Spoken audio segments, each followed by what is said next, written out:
Ay, magandang gabi mga boss, mga kaping, mga bunyog. Ay, salamat sa dumadagdag subscriber ng mga friend. No? Ay, nako, maghapon ako, ginabi pagod. Ay, nako. Ito,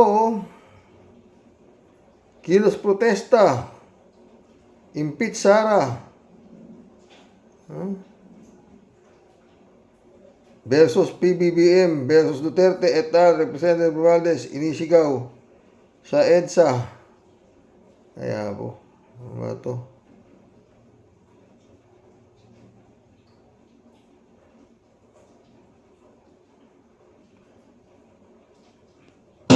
By continually asking Sino-sino bang mga personalidad ang nangunguna dyan sa rally at kumusta naman ang sitwasyon dyan?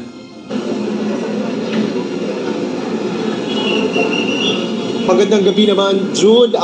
Mahigit kumulang 1,000 yung mga kasalukuyang lumalahok dito sa kanilang tinaguriang People's Rally at concert. Dito yan sa kanto mismo ng Epifanio de los Santos Avenue o EDSA at Ortigas Avenue. Iba't ibang grupo ang nagsanib puwersa upang iprotesta ang kanilang ani na sinasabing korupsyon at katigwalian sa pamahalaan. Partikular na yan sa ilalim ng administrasyon ni Pangulong Ferdinand Marcos Jr.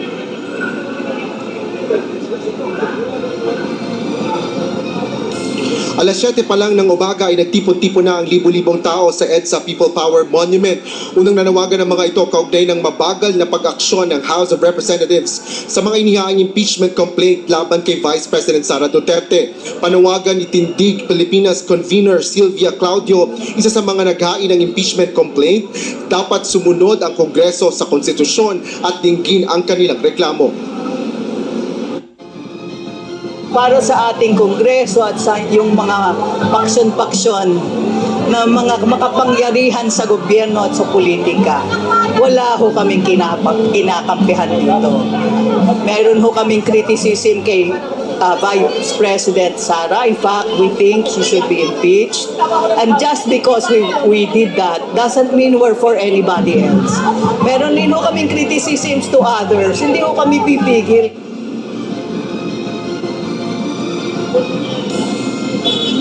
Matapos ang programa sa EDSA White Plains Avenue kaninang tanghali, tumungo naman ang mga ito dito sa kanto ng EDSA at Ortigas Avenue. Para sa ikalawang yugto ng kanilang programa, bukod sa panawagan ng pagpapaalis sa pwesto kay VP Sara, ay nais rin nilang panagutin ng mga matataas na opisyal ng pamahalaan. Pangunahin na dito si Pangulong Bongbong Marcos Jr. at House Speaker Martin Romualdez dahil sa kanila'y pinakamalalang national budget sa kasaysayan. Binigyan din ni dating Finance Undersecretary Professor Shelo Magno na ang 2025 national budget ay ang worst budget. Sa panawagan natin na to, may dalawang major issue ng corruption tayo, no, na gustong tutukan. Isa ay yung sa 2025 budget at yung isa ay yung associated corruption kay VP Sara at kay Pangulong Duterte. Bunsod ng aktibidad ng mga relihista, bahagyang isinara sa trapiko ang ground level ng kanto ng EDSA at Ortigas Avenue. Makatadaan naman sa mga flyover sa lugar, ngunit pinapayuhan na rin ang mga motorista na dumaan na lang sa alternatibong ruta. Ilang traffic law enforcers ang nangangasiwa sa trapiko sa lugar at nakabantay rin ang mga nasa 2,000 kawani ng Philippine National Police. Ito ay upang mapanatili ang kaayusan at kapayapaan kasabay ng isinasagawang kilos protesta. Walang naitalang anumang untoward incident ang Philippine National Police sa isinagawang rally sa iba't ibang lugar sa Metro Manila ngayong araw. Ayon kay PNP Public Information Office Chief Police Colonel Randolph Tuanyo, payapa ang naging pagkilos ng ilang militanteng grupo. Ang magandang balita, nananatiling payapa at tahimik yung ginagawang rally sa EDSA. Katunayan sila po ay halos nasa monumento na po. Ang deployment po natin doon ay sumapat na po 7,949 at nananatili silang nandun at yung meron po tayong infusion doon ng mga intelligence operatives natin kung sakasakaling magkaroon ng impormasyon na makuha, pero nananatili pong peace and orderly yung rallying nagaganap po sa EDSA papunta monumento pa. Base po doon sa permit na binigay nila is hanggang alas 5 lang po yata ay yung binigay po sa kanila, pero wala naman po nakikita ang problema initially yung ating mga ground commander kasi orderly naman po talaga yung ginagawa nilang rally po doon sa mga lugar.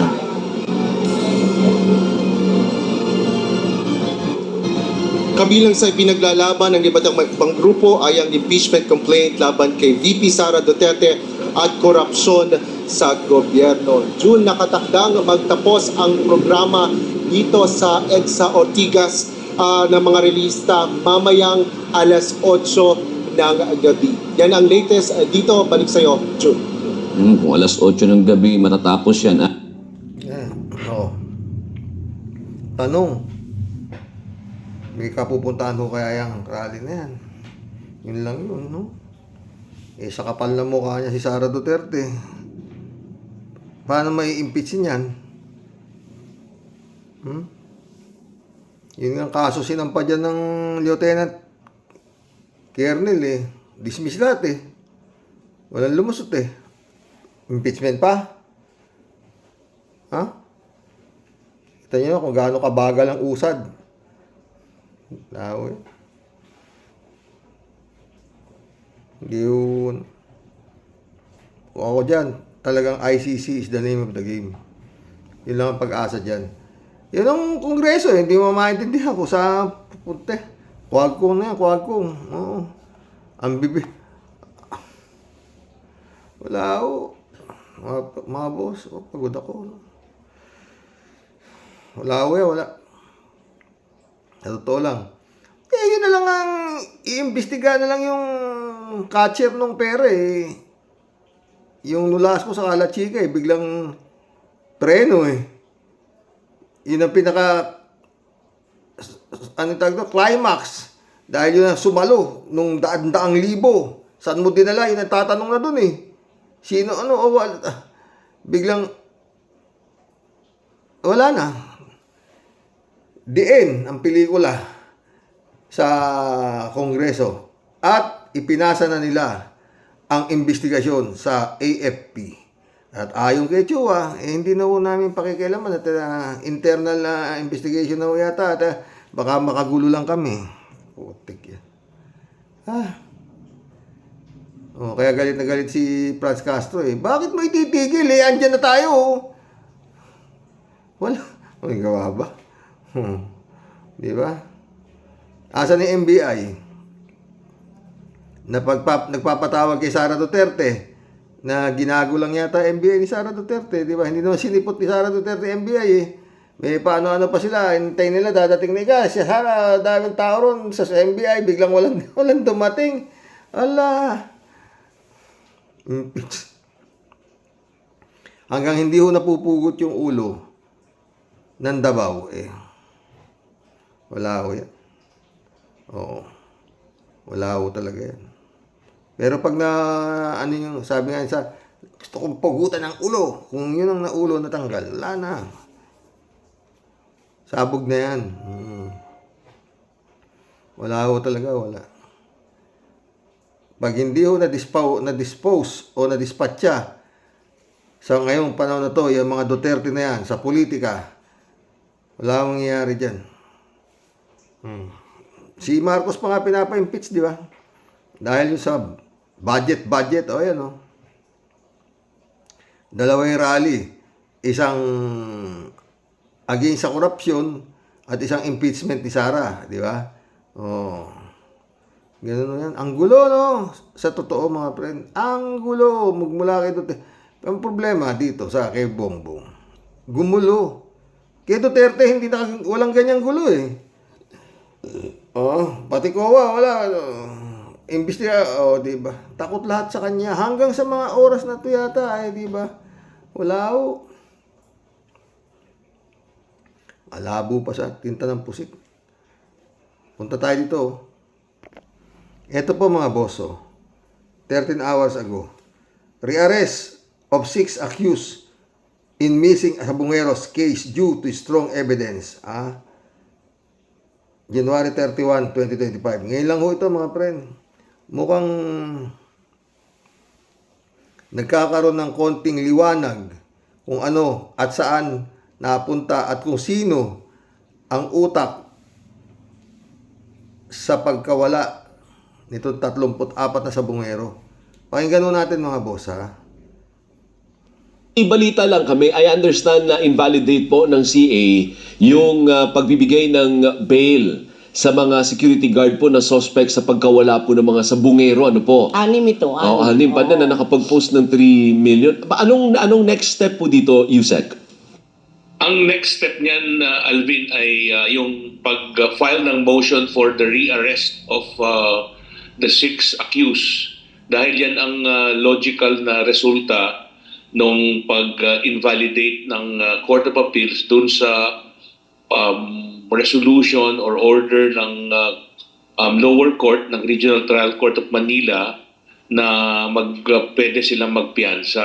At ayon sa pag-aaral, ayon sa findings ng Court of Appeals, merong strong evidence of guilt, Opo. which is actually the basis for the reversal of the order of the Regional Trial Court earlier. Ibig sabihin, Yusek, hindi automatic na na-invalidate na ng CA yung pagpropose ng bail, automatic aarestuhin sila. Hindi pala ganun. Kailangan pa ng mga motion at Meron petisyon pang procedure. para sa kanilang rearrest. Correct. Dahil sa ngayon kasi nakalaya na sila temporarily dahil nga nag-post na sila ng bail, Alvin at Doris. So, pwede, meron silang oportunidad, wag naman sana, may oportunidad sila na magsipagtakas. Magtago. O magtago. Correct. Yan ang challenge na ngayon kung paano natin mahanap ulit yung mga yan at maaresto para sila ay haharap sa kaso na nakasakdal sa kanila. So ang DOJ po ang magfa-file ng motion. How do you call it? Anong tamang term? Motion to rearrest. For the rearrest. Motion for the rearrest. Oh. Yes. So Motion to arrest. sino po ang magfa-file at na-file na po ba?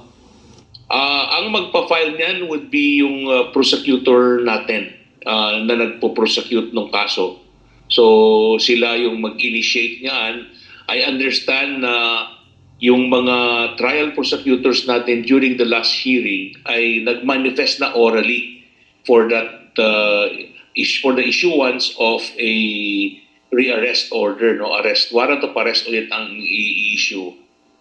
Yan ay orally made doon sa korte, doon sa hearing. But I guess wala pa yatang lumalabas na warrant of arrest sa korte. Sabi po ninyo ay medyo na natuklasan ng CA na malakas yung ebidensya laban dito kina Virgilio Bayog, Gleer Codilla, John Ray Consolacion, Roberto Matellano Jr., Julie Patidongan at Mark Carlo Zavala. Please explain paano diniscuss ng CA na malakas ang ebidensya, Yusek?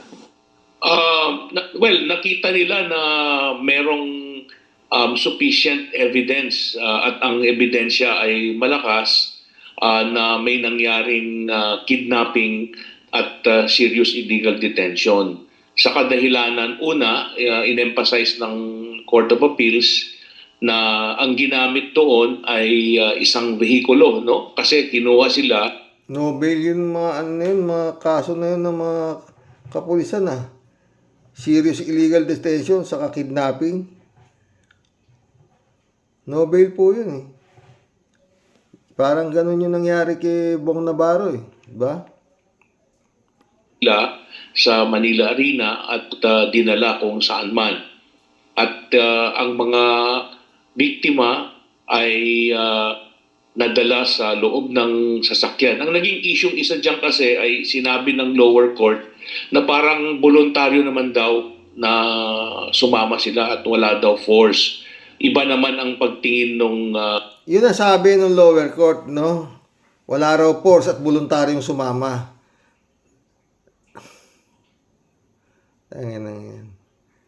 Paano ka hindi voluntaryo sasama? Kung ang sabi sa'yo ng mga kumukuha sa'yo, ay, maayos kayo sakay. May mga baril yung mga security guard na yun na kakanasa kanila. Isang maling galaw ninyo, totodasin ko kayo. Siyempre, anong gagawin ng mga sabungero? Di parang mga maamunto pa nga yun sasama. Di ba? Tuloy. Ang Court of Appeals, nakita nila na hindi komo ganun ang nangyari. Pwedeng napuwersa sila, may threat sa kanila na hindi ginamitan ng dahas. kundi pumasok doon pero pinigilan na silang lumabas at hindi na nga nakita mula noon. Opo. Hindi Pangalawa, opo. Pangalawa, meron pang aspeto niyan na ang ginamit nila kasi ay bihikulo, merong presumption yun na iyan ay wala sa voluntariness ng mga tao, it's against their will. Kaya yun ang naging tingin ng Court of Appeals nung tinignan nila yung lahat ng ebidensya. At yan kasi, discretionary yung bail pag heinous crime or capital offense yung kaso eh. Kaya kailangan may pakita yan na yung evidence of guilt is not strong para mabigyan ng bail. Kaya doon nakasentro yung diskusyon. Iba yung pagtanaw ng Regional Trial Court, iba din ang pagtanaw ng Court of Appeals. At sinabi nga ng Court of Appeals, Alvin at Doris, na merong grave abuse of discretion amounting to lack of jurisdiction yung lower court Yun dyan. na nga po, ang tanong ko, hindi kaya po nagkaroon ng ayusan? Kasi magtataka ka magpapapraning ka din. Ayaw ka naman mag-judge ng ibang tao na, bakit po itong lahat ng security guard na to, mayroong 8 million pesos? Para Each. Oo, 3 million pala. Sabi ko 8 pesos. 3 million pesos each. At nakapagpiyansa agad. Chan, Doris. Opo. Alam mo, yun ang nangyari lamang. Nanghingi sila ng pagkakataon na magkaroon ng temporary liberty while facing trial at nabigyan sila. At kung magkano man yon at na-post nila yung bail, alam mo, lahat naman ng tao gagawa ng paraan para makakuha ng kahit panandali ang kalayaan muna, no? Tama ka dyan. Pero security guard lang yan, Brad. Saan kukuha ng 3 milyon yan kada isa para pagpiyansa? Kaya ngayon, pina-arrest ulit, re-arrest. Dahil nakakita raw itong Court of Appeal ng strong evidence na may kasalanan itong 6 na security guard na to, no mga friend. Alam nyo, kawawa ho yung ano na yan. Dapat yan, sumuko na yan eh. Kung magkakaroon sila ng arrest warrant eh. Sumuko na sila.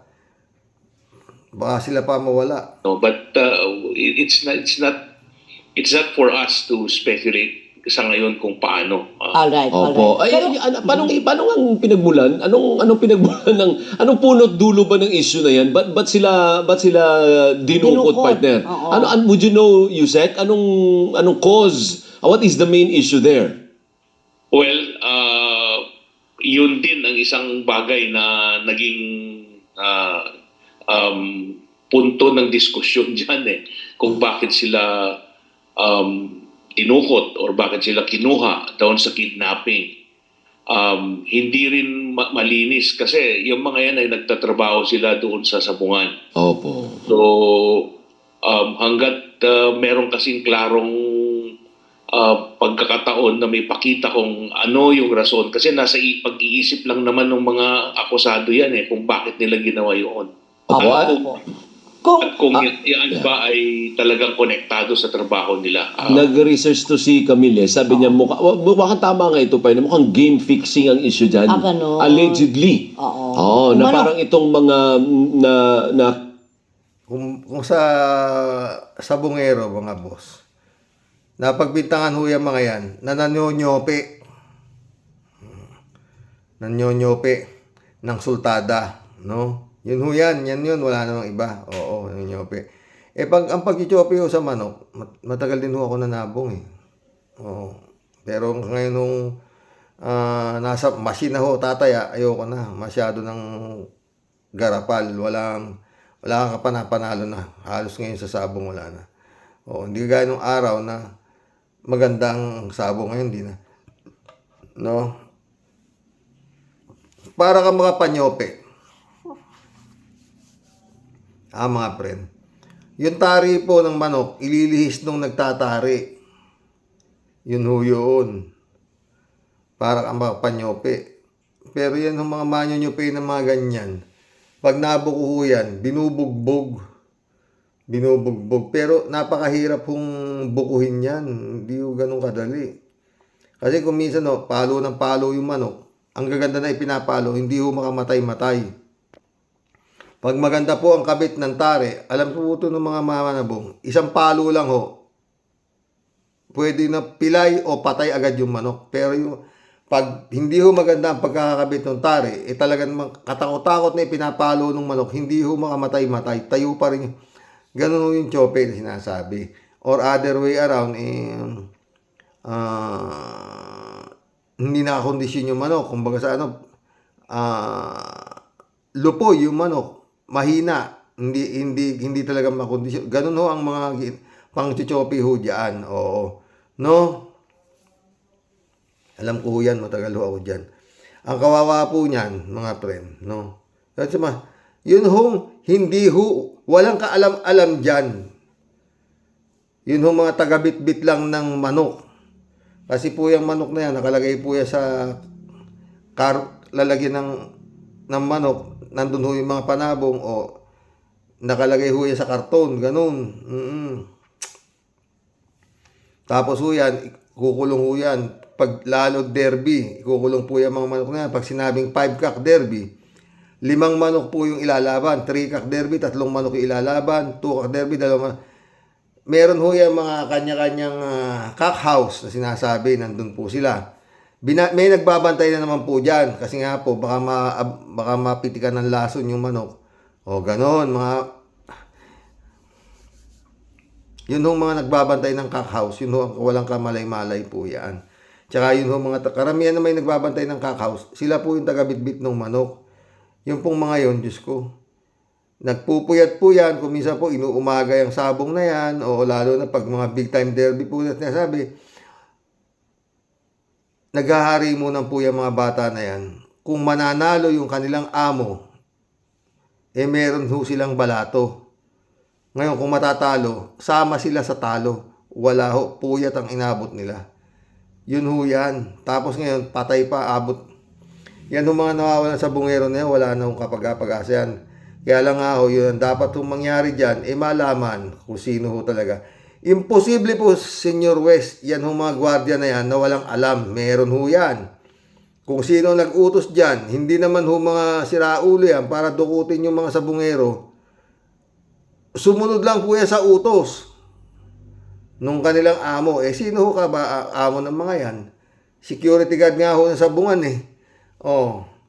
di simple mathematics. Di may-ari na sabungan. Yung may pa-derby.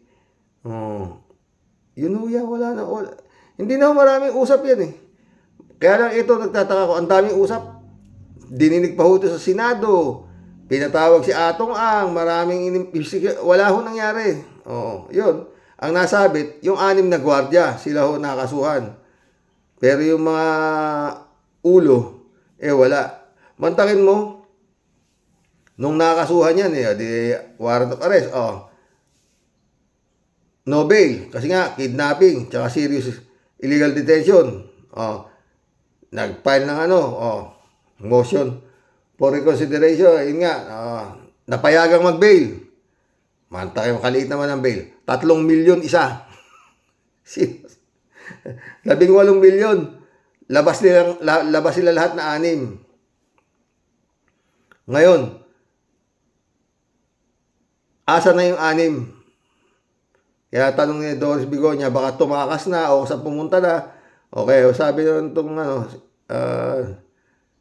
investigador nito, Yusek pala. Na kidnap or na dinukot ay inaakusahan na finifix. Alam mo yung parang sa Tagalog yun, yung parang chope. Parang minamanipula. Yung sabong dinadaya.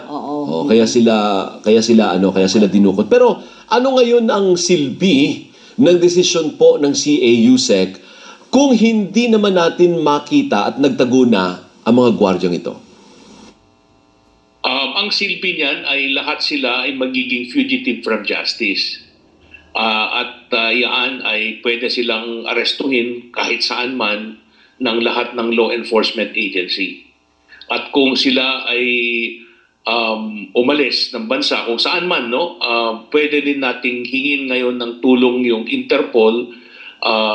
Yan ang isang aspeto ng law enforcement cooperation, Alvin and Doris. Yun ang kagandahan ng pagiging miyembro ng Opo. Interpol dahil pwede nating malaman at maghingi ng tulong, kooperasyon ng ibang law enforcement agency ng ibang bansa para mahabol at mahanap yung mga fugitives natin. Kakaiba't ba, Yusek, nung motion for rearrest ang hold departure order laban sa 6 na ito? Well, naturally that comes with it. That comes with it. So meron, partner, may hold departure order pag-file nung motion for rearrest. Kasali. Kasi na. Not necessarily, no?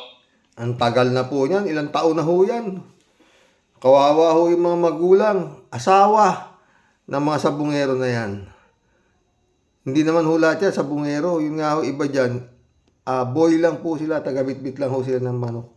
Taga-bantay po sila ng cockhouse. Hindi ho sila nakakapasok sa loob ng sabungan.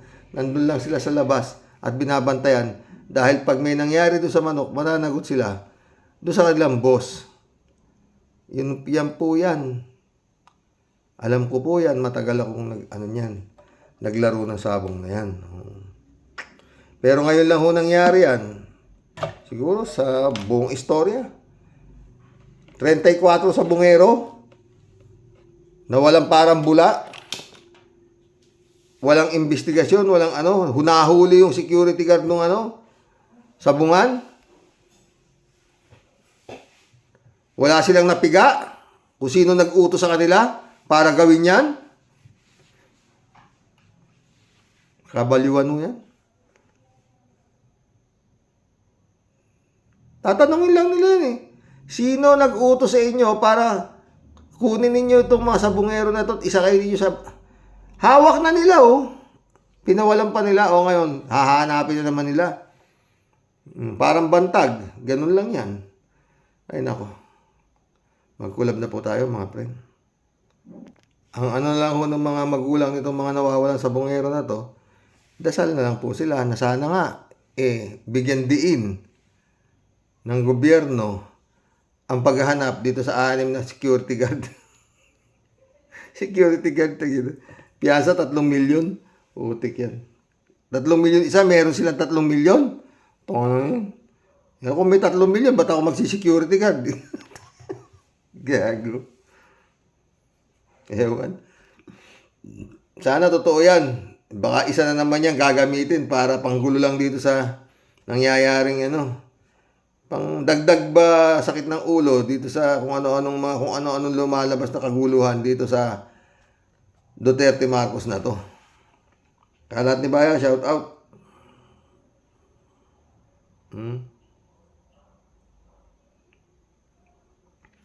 Hello, keep warm. Magpakabait ka palagi, ha? Sino yun? Christian Cheng, shout out. Maulang evening po, Tay.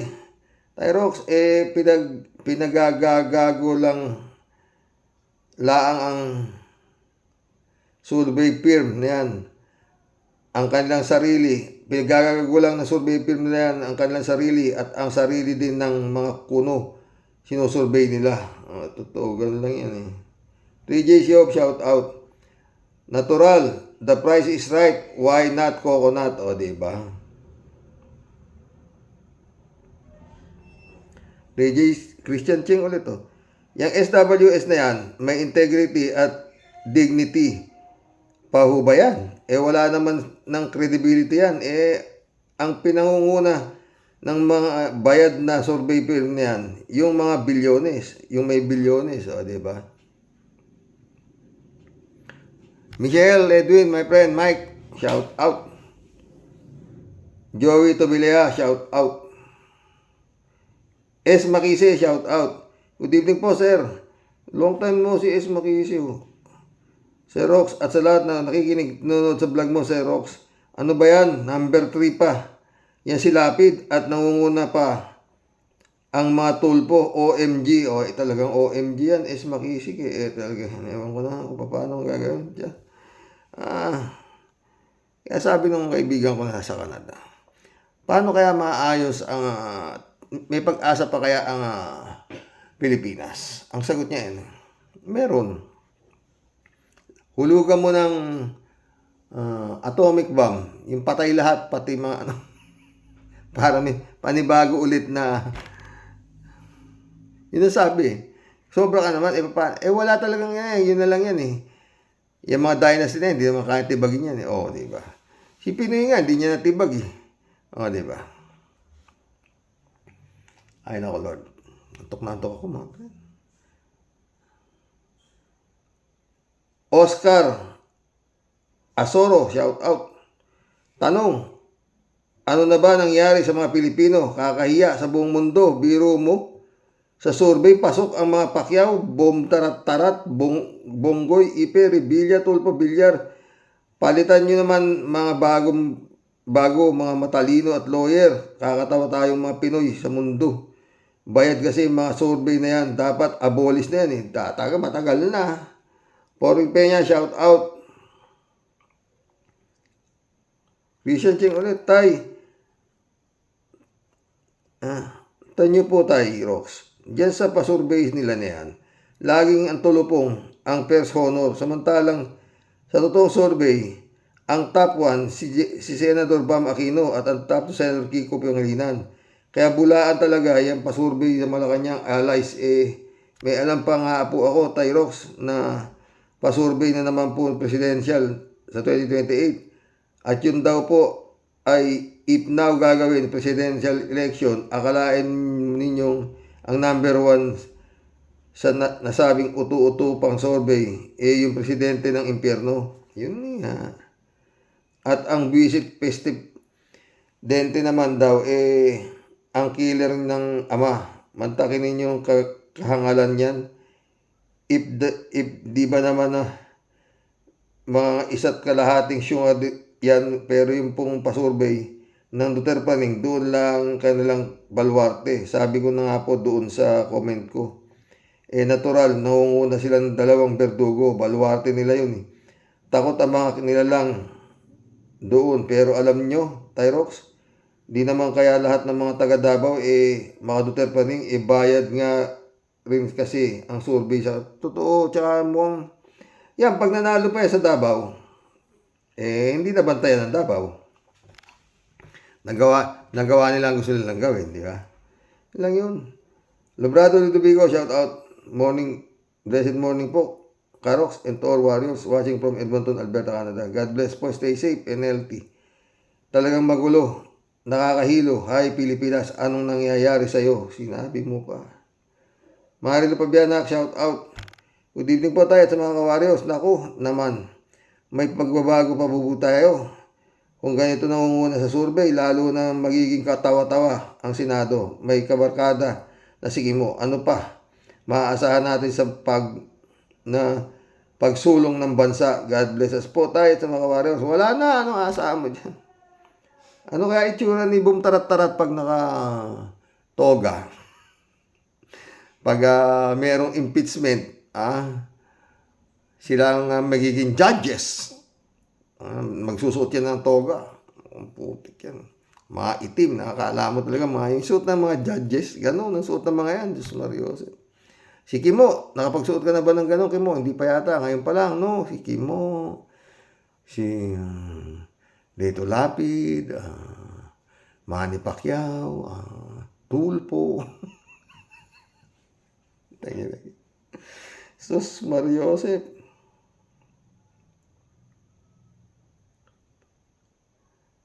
Rogelio Asuncion, shoutout. Galing ng surpaid Karox. O yun, surpaid talaga. Hindi survey, surpaid no? Christian Cheng, ang may singit ko pa po para tayo, yung sa topic ninyo sa KOJ sa INC. At tanong nyo, if nakalagay pa ba sa Bible ang INC lang ang maliligtas sa paghuhukom. Hindi naman po, wala man nakalagay na Bible na ganon. Hallucination lang yan ang kultong INC. By now po, now, and God bless po tayo kay Naisel Cecil. Oh, God bless. Christian Cheng. Elizabeth Iscareo. Good evening, Sir Rox. Una sa lahat, ang nanggugulo lang naman dyan, kundi ang mga Duterte, sila ang gumagawa nito. Kasi alam nilang pinapayagan ng mga administrasyong ito ang ICC at doon sila nagkakandalaiti sa galit kasi nga di na nila kayang manduhan si BBM. At nararamdaman nila ito kaya ganun sila kagigil dyan. Ayun, sila ngayon ang gumagawa ng paraan para mapatalsik si BBM. O, yun nga. Mismo. Si Rox, mukhang tumatapang na si BBM ngayon, si Rox. Iba na ang sagot niya sa press ngayon tungkol sa mga bumabanat sa kanya. Dapat lang, di ba, si Rox? Kasi nga, pagpapatalsik sa kanya ang motibo nito kaya napuno na ang galit nito. Ay, salamat at nagising na din itong si BBM. Ha?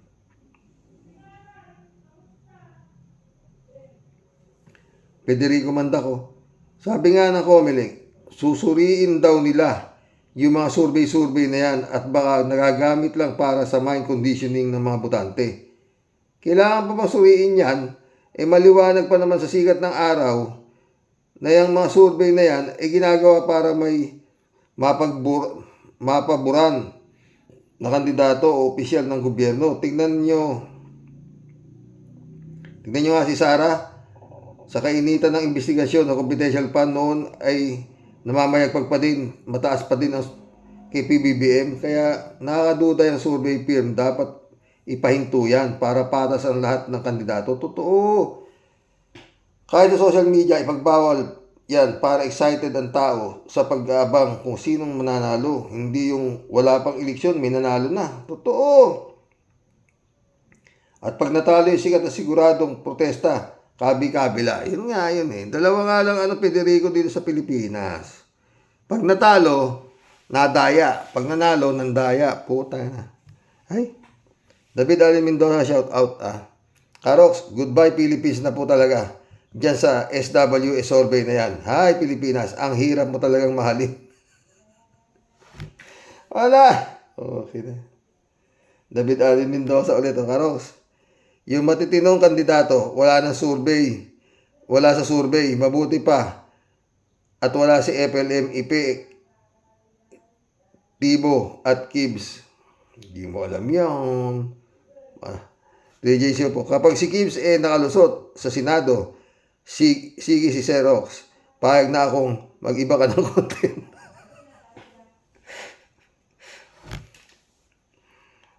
Huwag kang nagsasalita ng tapos Ikaw hindi mo ba alam na appointed son daw yan ni Monyo? Tangina. David Allen Mendoza ulit. Karox, sa tingin ko po, ang mga Pilipino kasi gusto lahat ng kandidatong iboboto nila ay panalo. Kaya kadalasan po yung mga sabihin na nilang po sa namin na mababa ang pananaw ng sa buhay ay gumagawa na lang ng mga survey. Yan po ang malungkot na katotohanan. Totoo. Mundo Cheng, shout out Pastor Jun Lagon, my friend. Pagod talaga ako, mga boss.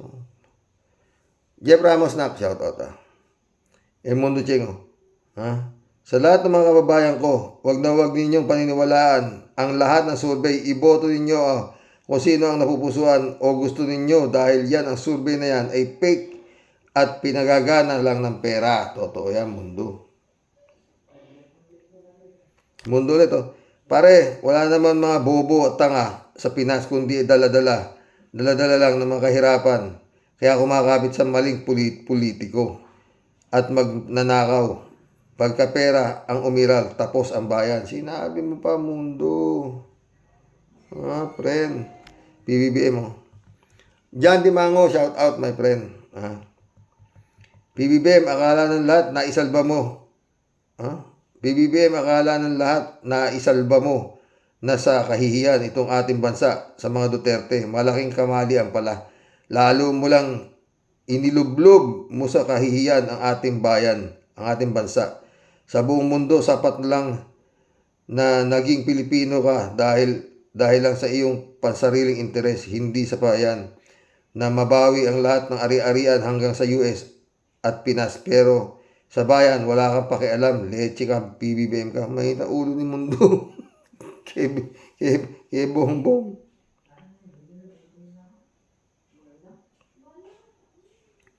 Mundo Cheng ulit, oh. Huwag na tayong taka. Noong pang panahon ni Kristo ay may lagayan na. May mga puta at killer na rin. At may mga traidor na rin. Kasama na dyan ang mga nanunungkulan sa gobyerno. Totoo yan. Panahon pa ni Kristo yung lagayan na yan.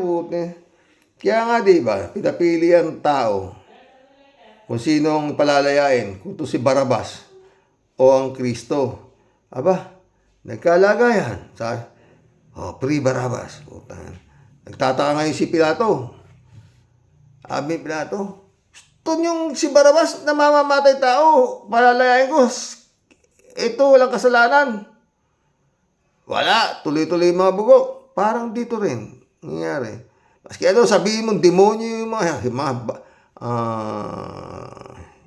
itong mga Duterte nito. Mga tawag ni Ronald Llamas dito. Mga halimaw. Pero, tignan mo ang tao. Duterte pa rin sila. Ano? Makakita ka sa mga TikTok na si Sara, ang galing, ang bait ni Vice President, ang bait, mahal niya ang tao, putang ina niyan. Kaya to social media, maraming napahamak dito ng mga tanga. Oo.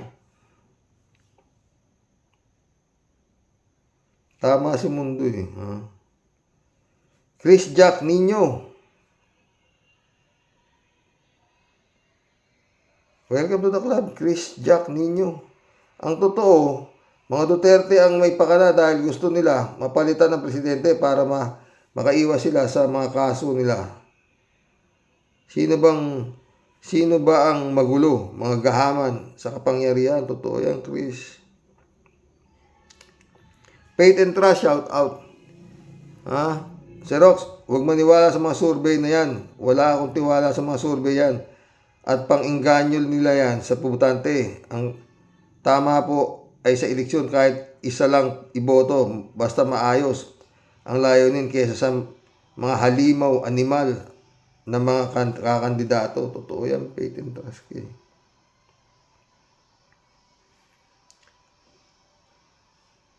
Atikto Baroma, welcome to the club. Yan survey result na yan, huwag kayong magpapaniwala dyan kasi sa buong Pilipinas ang daming botante, Luzon, Visayas, Mindanao. At lahat ng mga botante ay nasa ibang bansa ay hindi nila alam ang araw ng talagang eleksyon. Yung iba dyan na botante ay nagbabago ng isip pagdating ng eleksyon, kaya huwag kayong maniwala dyan sa mga survey result na kung ano-anong mga result ng UKTA, WS at kung sino pa ang mga surveyor. Hintayin natin ang tamang result ng eleksyon. Totoo yan, atikto. Noel Mendoza, shout out. Naku po, hindi po kami naniniwala dyan sa siguradong binabayaran na yung mga survey na sinabi mo pa. Papakapagod ba yung mga survey people na kung walang bayad yung mga putang ng mga Bentore, shout out. Maganda sigurong panoorin ang debate ni Robin at ni Willie Revillame. Wah! Tsaka ni Pacquiao. At tsaka ni Senado. Tedo, sabi din, hindi ko yan palalagpasin, panoorin. Papanoorin ko talaga ang debate ni Willie at Kimo. At pagdidibatihan daw nila ay bakit pag dumikit ang tao kay Digong ay nagiging tanga. Ay, Ted. Ba't hindi siya papakatanga? Bibigyan silang pera para maging tanga sila. Wala silang gagawin kung hindi himurin yung tumbong ni Digong. Puri dito, puri doon. Di ba? Kung si Harry Roque, asan ang gago? Kumunod siyang ilat, pre. Ang ating Panginoong Yesus Cristo ay pinako at napagitna sa dalawang kriminal na sina Dimas at Barabas. Hindi Barabas, Hestas. Si Barabas yung napili ng mga trolls na palayain. Si Dimas at saka si Hestas. Si Barabas, friend, yun yung pinalaya. Na kapalit na si Kristo. Sino gusto niyo ipako? Si Barabas o si Kristo? Itong si Jesus. Sino gusto niyo palayain ko? Sabi ng mga troll, Free Barabbas! Yun nangyari. Tanginang yun. Kalagayan. Malakas ang sigaw. Di si Barabbas. Anong gagawin ko rito kay Jesus? Crucify him, sabi naman ng mga troll. Ganun na nangyari. Pero alam ng Panginoon yun, na mangyayari yun. Kaya nung nakapako na nga siya sa krus, di ba? Sabi niya, Ama ko, patawarin mo po sila. Hindi nila alam ang kanilang ginagawa. Kung alam ba nilang ang Diyos anak na yung, di ba? Isang magnanakaw at isang mamamatay tao, pero yung dalawang yan ay walang sinabi at pinagsama lang sa isang tao. Sa isang tao lang. Yan ay si Digong Duterte. Ang hayop sa balat ng lupa. Nayupak na yan. Ulo il mundo. Johnny Bigod, shout out. Gandang gabi, karaoke. Mukhang yayari naman ang eleksyon.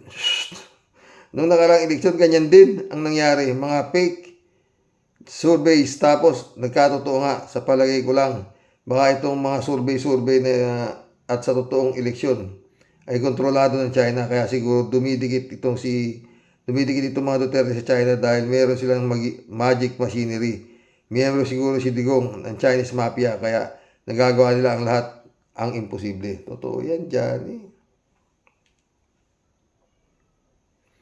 Friend Shervin Sapeda, shout out. Christian Sen, July 7 Alcantara, shout out sa inyo mga friend. Friend Amy Bingson, Dolor Garcia, shout out Eman Escalona, nak. Shout out sa iyo. Impong Basyang Team Tele po is in the house. Bumabati po ng mingiti at saya sa buong Team Rocky Warriors the Great. Kahit po may kasamang simangot dahil ang content ng topic mo po today, si Rox, nakakapangilabot po. Hari nawa pong ang Panginoon Diyos ang kumilos para sa atin. Nakakasuka at sobrang nakakarimarin pong isipin, si Rox.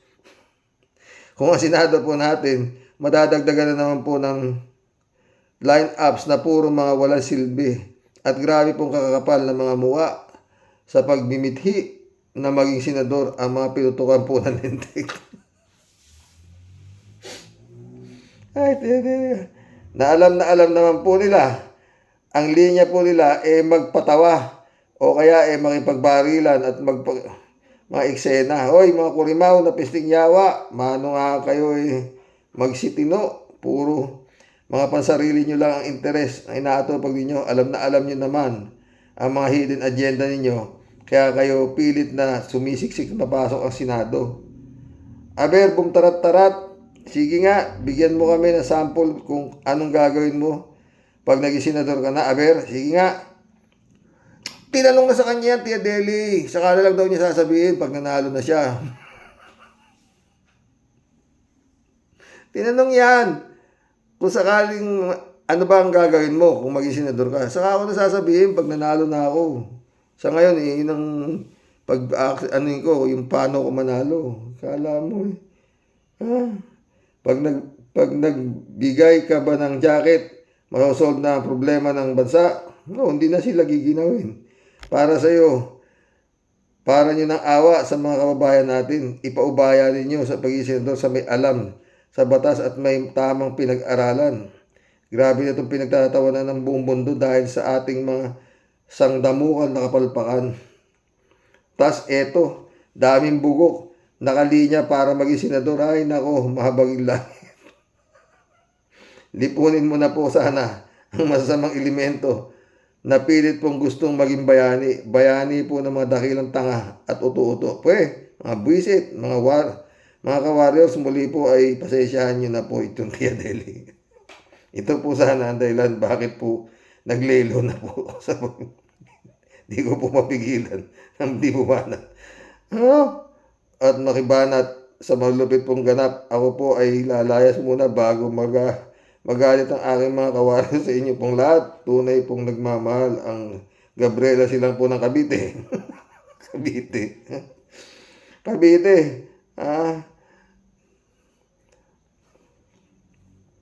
Yung boss mo.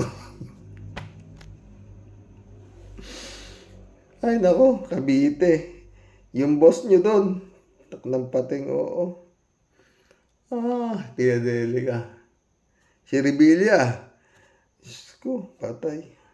Ang asungot at malupit ninyong Tia Deli, patuloy po tayong magdasal. Huwag po tayong masakop ng mas malulupit pong mga Chinese sa pambabalahura sa mga kapwa natin Pilipino. O, diba?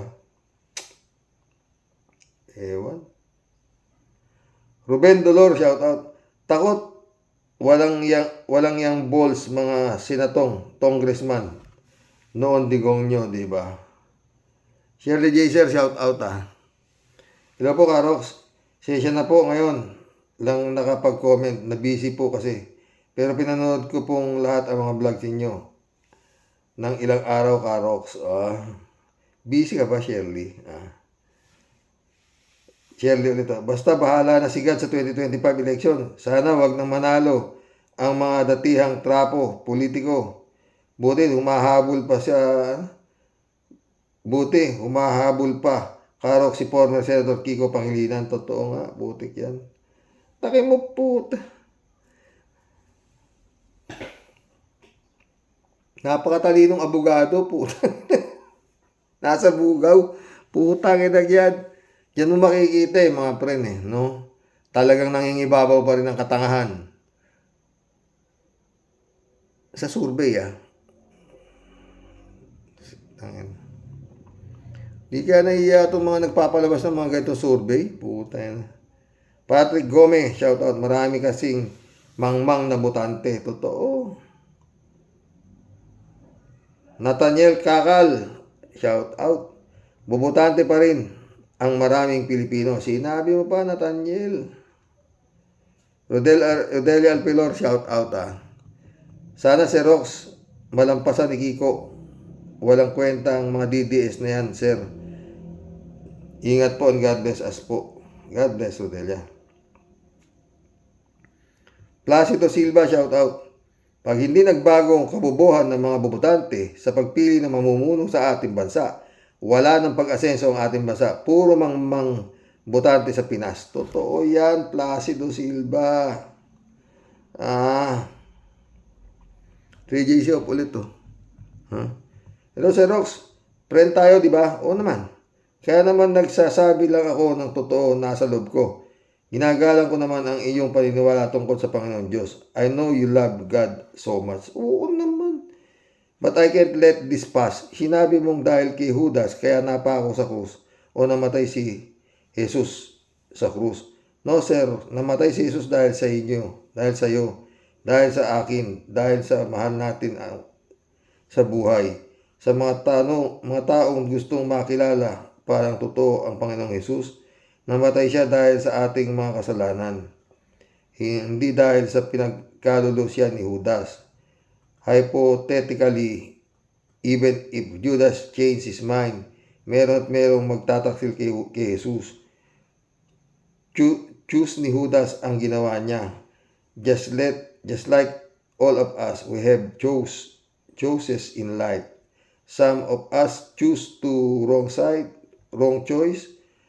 Kahit alam na nating mali, pero matigas ang ulo natin. Some choose the right thing. Ganon yun, Sir Rox. Jesus died for us to be saved. Oh, yun talagang papel niya. Ang iligtas tayo. Pero yun nga, yun naman ang papel ni Judas. Si Judas ang naging tulay para siya mapako sa krus. Para sa akin yun. Kasi nga si Judas, ang akala ng bugok, mahal niya, sa totoo lang friend Jane, mahal niya ang Jesus. Akala niya pag naipit, magpapakita ng milagro. Kaso mali siya ng akala yun ang nangyari. Kaya nung nakita niyang nahihirapan ng mahal na Jesus, mahal niya, hindi niya nakinaya, nagbigti na yung gunggong. Come to the point sinosoli pa niya yung pera Gusto niya pa rin, nung nakita niyang, gusto niyang kuwanin, gusto niya iligtas, wala na siya nagawa. Yan ang totoo. Kung pwede lang na siya lang ang magpapako sa krus, ginawa na nung gago.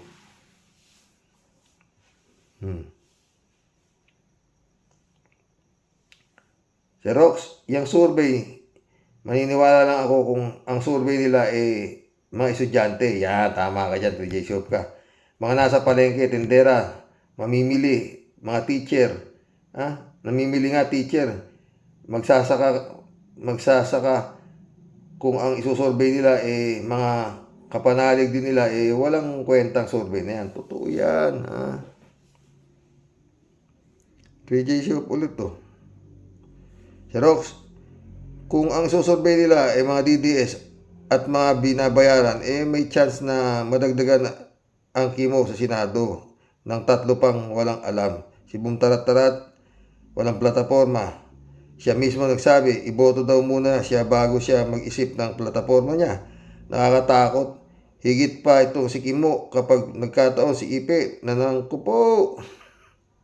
At pag nagtandem sila Bongo, Simot, ang kaban ng bayan. Totoo. Patay tayo dyan.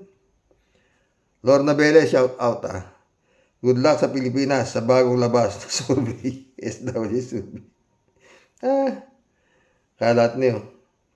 Tama ka Kasani. Ang gulo-gulo ng Pilipinas. Mas magulo pa rin. Mas magulo pa sila sa nagkabuhol-buhol na bulbul ng kabayo. Totoo. Ay, mission accomplished mga boss. Makakatulog na rin po sa wakas. Bukas na sana ako magbablog kaso baka mamaya sabihin nyo ano nangyari kay Mr. sa totoo lang. God bless mga boss. Good night. 10:00 na po dito ng gabi. Hanggang bukas po muli.